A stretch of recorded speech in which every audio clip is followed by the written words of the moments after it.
राधे राधे। आज हम जो भक्त पूरे संसार में प्रसिद्ध हुए हैं, उनमें सबसे प्रसिद्ध भक्त, प्रभु के भी प्रिय भक्त श्री नरसिंह जी, इनके बारे में आज हम वर्णन करने जा रहे हैं। ध्यानपूर्वक सुनिए। श्री नरसिंह जी संपूर्ण संसार में प्रसिद्ध भक्त हुए, जिन्होंने गुजरात प्रांत को पावन किया। उस समय गुजरात के निवासी महास्मार्थ थे, भक्ति भजन को बिल्कुल नहीं जानते मानते थे। छाप और कंठी तिलकधारी किसी वैष्णव को देखकर उसकी बड़ी निंदा करते थे। ऐसी जगह पे उत्पन्न होकर श्री नरसिंह जी वैष्णव भक्त शिरोमणि हुए और उन्होंने अनेक स्थानों पर भक्तिपूर्ण चमत्कार भी दिखलाए और अपनी रसमयी भक्ति को उन्होंने आपके हृदय में धारण किया। तो हम इनका एक छोटा सा प्रसंग आपको बताने जा रहे हैं, ध्यानपूर्वक सुनिए। भक्त श्री नरसिंह जी गुजरात के नगर के निवासी थे। 5 वर्ष की अवस्था में आपके माता पिता का स्वर्गवास हो गया था। घर में एक भाई वंशीधर और भाभी थी। वे अति क्रोधी स्वभाव की थी।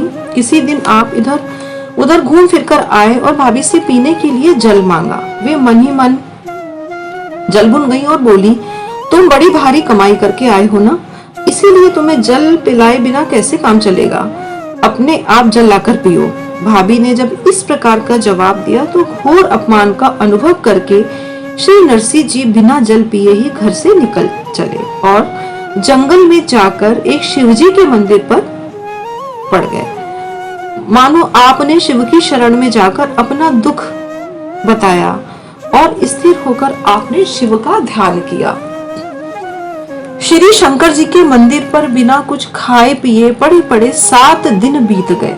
तब श्री शिव जी ने विचार किया कि यदि कोई आदमी किसी क्षुद्र या गरीब के द्वार पर जाकर पड़ जाता है तो वह भी उसकी खबर लेता है, दुख दर्द की पूछताछ करता है, फिर तो मैं देवादिदेव महादेव हूँ, मुझे इसकी खबर लेनी चाहिए। ऐसा विचार कर भगवान शंकर जी ने पहले तो श्री नरसिंह जी की भूख प्यास को दूर कर दिया। उसके बाद साक्षात प्रकट होकर दर्शन देकर बोले, पुत्र वर मांग लो।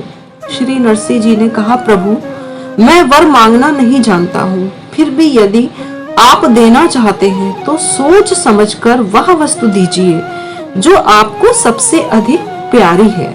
यह सुनकर श्री शंकर जी सोच विचार में पड़ गए कि जो मेरी प्रिय वस्तु है उसका रहस्य तो मैं अपनी प्राण प्रिया श्री पार्वती जी से भी कहने से डरता हूँ और वेद नेति नेति कहकर उसका वर्णन करते हैं।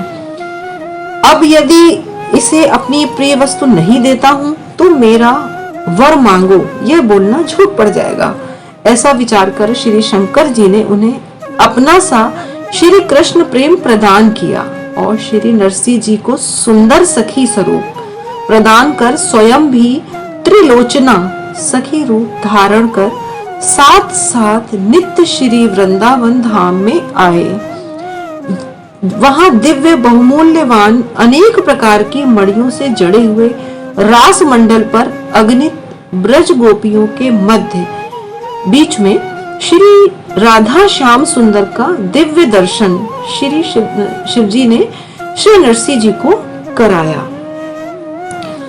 अब सोचिए कितना कृपा निधान है हमारे भोलेनाथ भी, कि वर मांगने को बोला तो उन्होंने बस अपनी सोची सबसे प्रिय वस्तु या अपने सबसे प्रिय चीज ही उनको वर में दे दी। इससे ज्यादा क्या किसी को मिलेगा साक्षात भगवान के दर्शन करने का सौभाग्य। तो ऐसी कृपा प्रभु सब पे ही बनाए रखना। हरे कृष्णा कृष्णा कृष्णा हरे हरे, हरे राम राम राम हरे हरे। और आगे हम अभी ये कथा समाप्त नहीं हुई है, अगले भाग में हम जो वर्णन करेंगे उसका जो रहेगा भाव कि नरसिंह का शिव सहचरी बनकर रास मंडल का दर्शन करना। तो आशा है कि आप लोग इसके लिए भी आगे उत्सुक होंगे, तो ये हम अतिशीघ्र आपके पास इसको भी पहुंचाएंगे। तब तक के लिए राधे राधे। आप लोग खुश रहिए, स्वस्थ रहिए, प्रसन्न रहिए। हरे कृष्णा।